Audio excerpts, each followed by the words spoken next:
howdy. Thanks, first-year experience folks, for having me. I usually spend Saturday nights at home in my apartment weeping over my regrets, so this is a nice change of pace. So the book is The Underground Railroad. I first came up with the idea for the book 16 years ago. I was sitting on the couch and came across a reference to the railroad and remembered how in fourth grade, when I first heard about it, my teacher told me I envisioned a literal railroad. And then she, of course, explained how it actually worked, and I was very disappointed. But it seemed like that would be a kind of a weird idea for a book. And I quickly added the complicating scenario of each state our protagonist is going through is a different state of American possibility, sort of like Gulliver's Travels. That was the first association I had. Each state is a new island presenting a different take on American history. It's Gulliver's Travels, but it's also any heroic journey. The structure is very old. The Odyssey, Pilgrim's Progress. Anytime a hero is tested by a series of allegorical trials on the way to enlightenment.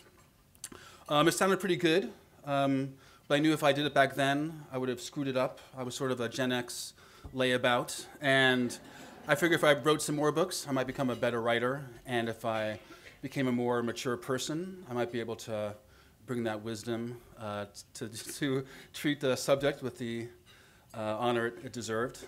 So each time I finished a book, I would go back to my notes and think, am I ready? And each time the answer was no, and so I didn't. And then finally, about 3 years ago, I had sold the book to my editor, but I was feeling a bit unsure of whether to follow through. So I decided to tell my wife about the idea about the Underground Railroad.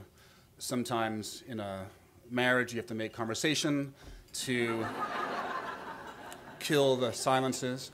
And so I told her about the idea, and she said, well, I don't want to say that the book you're working on now about a Brooklyn writer going through a midlife crisis is dumb per se. But this Underground Railroad book sounds pretty good. So I was like, huh. And then I decided to tell my agent about it, and I've worked with her for many years. And she's always very supportive. And she just said, well, I think both ideas sound good, which wasn't very helpful. But then she did something she never does, which is email me on a Sunday. And usually, if your agent talks to you on a Sunday, you've screwed something up. But she just said, I can't stop thinking about the Underground Railroad. So that was 2. Wednesday was shrink day, so I told my shrink. And she said, what are you, crazy? I mean, we both know you're crazy, but this book actually sounds like it's the one you should be doing now. So that was 3. So let's left my editor, and I told him the idea, and he just said, giddy up, mofo, or words to that effect. And that's old-time publishing talk for, that's a good idea, and we should pursue it. So I was off. So dealing with slavery, you have to deal with a lot of grisly research. There are very few histories of the Underground Railroad, not as many as you'd think.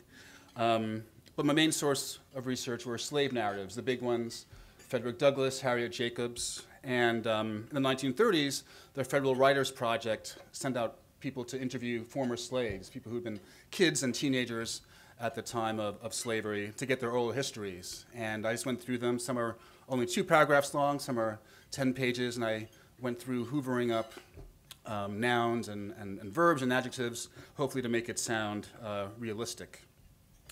And in going through all these different histories, I realized it was my first adult reckoning with slavery. When I was 8, my parents made us all crowd around the TV to watch Roots, and that was my childhood acquaintance.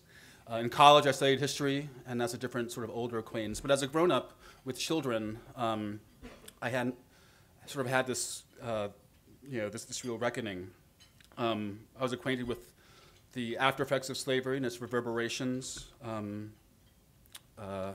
throughout the decades, through Jim Crow laws, separate but equal, the destruction of the black family, institutional racism in all its forms, from the incarceration state to the systematic neglect of urban schools. I've been stopped by cops, frisked, handcuffed, in the modern day equivalent of a free person being stopped by a slave patroller and being forced to show your identity papers.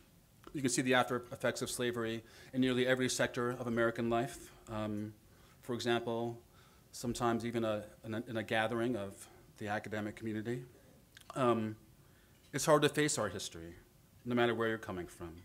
If you're a white person, say descended from slave owners, how do you come to grips with the fact that your great-great-great-great-grandfather or grandmother beat, brutalized, tortured people for profit? How do you sit with those facts?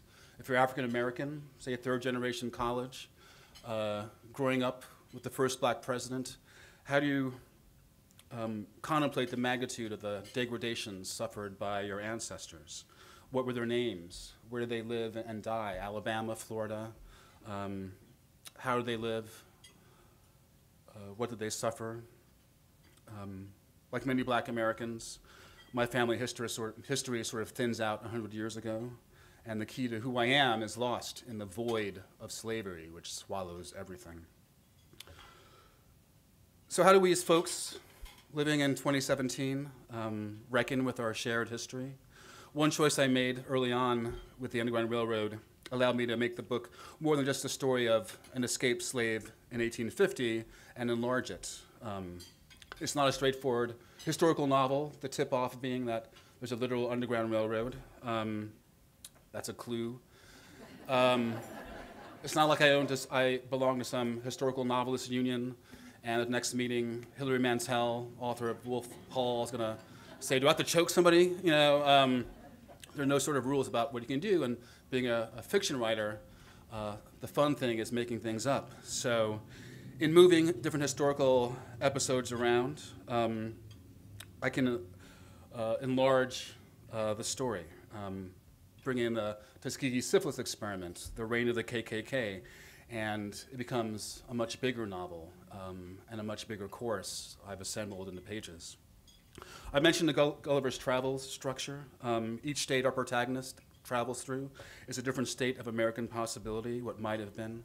So in this book, North Carolina is not our North Carolina, but it's a white supremacist state where any black person can be lynched if they're found out in the street, in the sort of logical conclusion of Jim Crow laws. Cora, our protagonist, hides in an attic, and so she can find passage out of North Carolina. It's an echo of Harriet Jacobs hiding in an attic in her slave narrative.